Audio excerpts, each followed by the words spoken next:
Our hope one day is that there won't be any more HIV. But that's not where we're at today.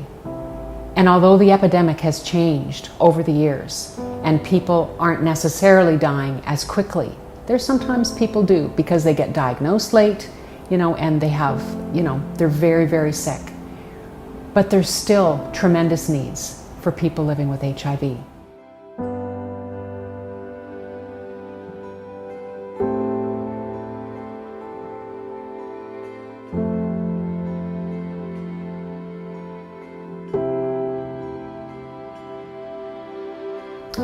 HIV looks very different today.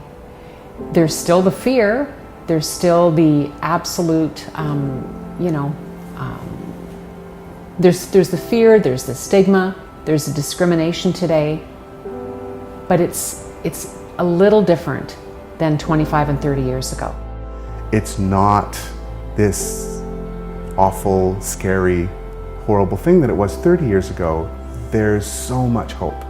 And there's so much, there's so many organizations and people that are still fighting the fight and making sure that there will always be hope as people work towards, hopefully, ultimately a cure. But the disease is somewhat normalized, for me anyway. I think what HIV looks like now, it's a hard question to answer because you can't really see it. Because although it's in there, it's out there, it's in our community, it's everywhere we are, it's everywhere you are, it's everywhere they are, still nobody talks about it. So really, I can only tell you what HIV looks like for me, to me. I can't tell you what it looks like to anyone else because I don't think if you're not somehow involved or affected or infected, you don't know what HIV looks like.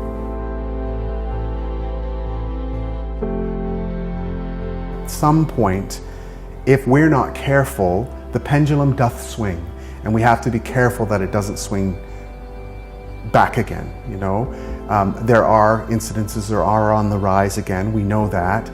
We know that people aren't talking about AIDS the way they used to. And I think there's a fallacy that, it's a well-controlled illness. People can just get on with their lives. I don't think that's the case for everyone. There is always people who need the support, who need the guidance, who need the relationship with others to help them get through their journey.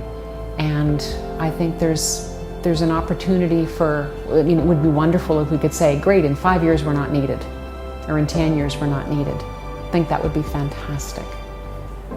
But until that time comes, we need a community to be able to continue to work together to help people living with this illness. There is still so many people that are marginalized by their lifestyle because they're gay, because they're trans, because they use drugs, whatever the reasons are, and treated unfairly, and do not have equal access to medical care and the services they need in order to get well, to lead a healthy life, and to be a part of the community. Programs and services in the agency overall, and I'm talking about the 186 King location and the Pall Mall location, have changed and evolved and grown over the years. We have a different population of people living with HIV today.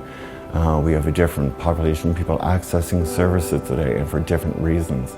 Gone are the days of the gay men potluck dinner parties. And what has been replaced with is this urgent need to make sure that we do as much as we can for as many that walk through our doors. Just making ends meet is absolutely ridiculous. Here in London, the wait list for London housing it's unrealistic. People have to live today, and to say, oh, well, maybe in 10 years we'll have a unit for you, doesn't help them today. So what happens is they end up using their money on their apartment. And then that takes away from their basic necessities, their daily living expenses. People need to feel that they're worthy, that they don't have to beg for things. They need to be able to have a quality of life that comes from saying, I've got enough food, and I can go and have fun sometime. I can actually maybe go to a show. Things that other people just take for granted. They just want to feel, I hear this a number of times, I just want to feel normal. I just want to be able to do things that other people do. I think our present services are filling the needs of those who set the tone for us to take care of our community to the best that we can. I think we do really amazing work at our HAC. I think we do life-saving work at our HAC. I think we do all we can with what we have. And if we had more, we could do more.